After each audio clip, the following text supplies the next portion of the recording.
Being born as a cow in India is probably one of the most ironic and confusing fates in the entire animal kingdom. You are simultaneously divine and disposable, worshipped like a goddess and left to starve on the streets. Holy enough to be protected by law, yet neglected enough to eat plastic and die in pain. The second you take your first breath, your entire life becomes a cosmic gamble. One calf is born under a lucky star.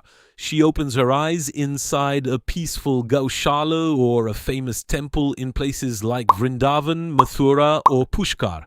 From day one, she is treated like royalty. Devotees wake up early every morning just to feed her fresh green grass, bananas, jaggery, and specially prepared sweets. They decorate her with bright flower garlands, turmeric, and vermilion.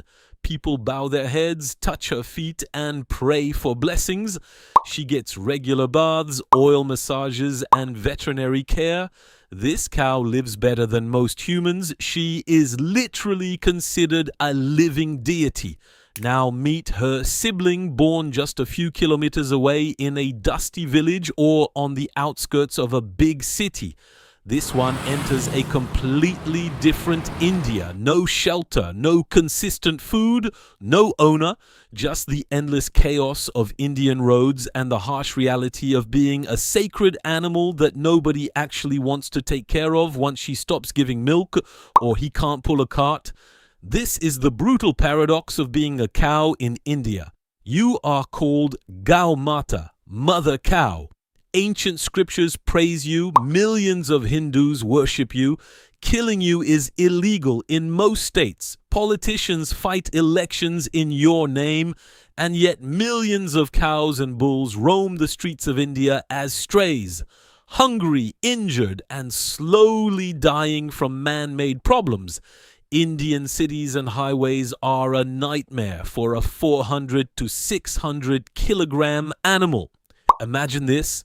You're trying to cross a busy road in Delhi, Mumbai, Jaipur, or Lucknow. Hundreds of vehicles, cars, overloaded trucks, speeding bikes, honking auto rickshaws, swerving around you like you're an obstacle in a video game. Horns blast constantly. Drivers shout and curse. Sometimes they throw stones or sticks to make you move faster. Accidents are extremely common. Thousands of stray cattle are injured or killed by vehicles every year, and they also cause major traffic pileups. The weather makes everything worse. Scorching 45 degrees Celsius summers where the road burns your hooves, monsoon floods that leave you standing in dirty water for days, cold winters with no shelter. And then there's the pollution. You're breathing in smoke and dust your entire life. Food is the biggest daily struggle. There are no lush green fields for most street cows anymore. Instead, you spend your days searching through massive garbage dumps and overflowing trash bins. You end up eating plastic bags, wrappers, rotten vegetables, and leftover food mixed with deadly waste.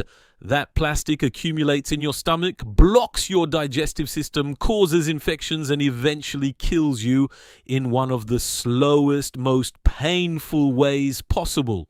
The contrast in lives is shocking. Some cows live in beautiful, well-funded gaushalas where they are fed proper nutritious food, treated by vets and protected.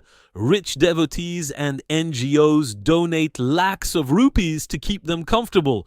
These cows get to live relatively peaceful lives, but on the streets, you see the painful reality. Extremely thin cows with ribs visible, deep wounds from scooter accidents, maggot-infested injuries, and lifeless eyes.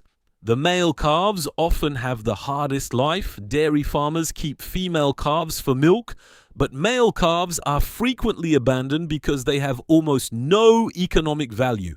They wander alone, weak and hungry, with no one to care for them. You don't understand religion, politics, or culture. You only understand hunger. You only understand pain when a vehicle hits you.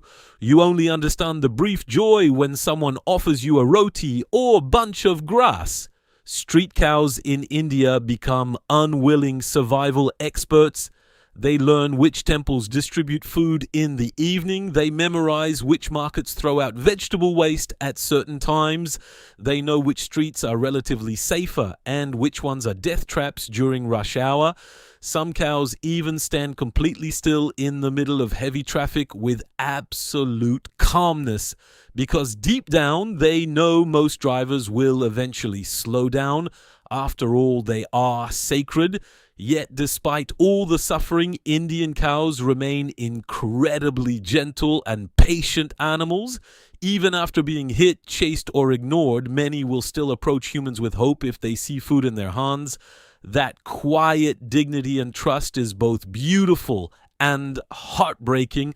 Even the lucky cows in the dairy industry or temples face their own struggles: forced pregnancies, calves taken away shortly after birth, and continuous milking cycles that exhaust their bodies. So being born as a cow in India is the ultimate mixed blessing. You are celebrated during festivals. You are protected by law in most states. You are worshipped in thousands of temples across the country. You appear on colorful posters in ancient religious songs, in school textbooks, and in countless Hindu rituals. Politicians invoke your name during elections. Devotees chant Gau Mata with folded hands and tearful eyes. You are called the mother of all beings, a symbol of life, wealth, and non-violence. But in daily life, millions of you are completely forgotten, left to roam the dusty, chaotic streets like shadows of your own sacred status, eating plastic bags mixed with rotten waste, dodging speeding vehicles, drinking contaminated water from drains, and standing under the merciless sun with no shelter. You might win the reincarnation lottery and become a pampered temple cow. You get bathed with holy water every morning, decorated with fresh flowers and bright garlands, fed the finest grass and sweets, and receive gentle strokes from hundreds of devotees who bow before you and seek your blessings. You live a life of comfort, respect, and constant attention. Or you might spawn straight into street mode, condemned to spend your entire existence walking through unbearable traffic, toxic air, burning asphalt roads, and overflowing garbage dumps. You slowly starve while carrying the heavy, ironic weight of being called holy by the same society that abandons you. Your body becomes thin and weak, your stomach fills with plastic, your legs get injured by scooters and cars, and yet you keep walking day after day, year after year. If reincarnation is real, you should seriously think twice, maybe even 3 times, before choosing to come back as a cow in India, because here you will be loved loudly in theory, but neglected quietly in practice.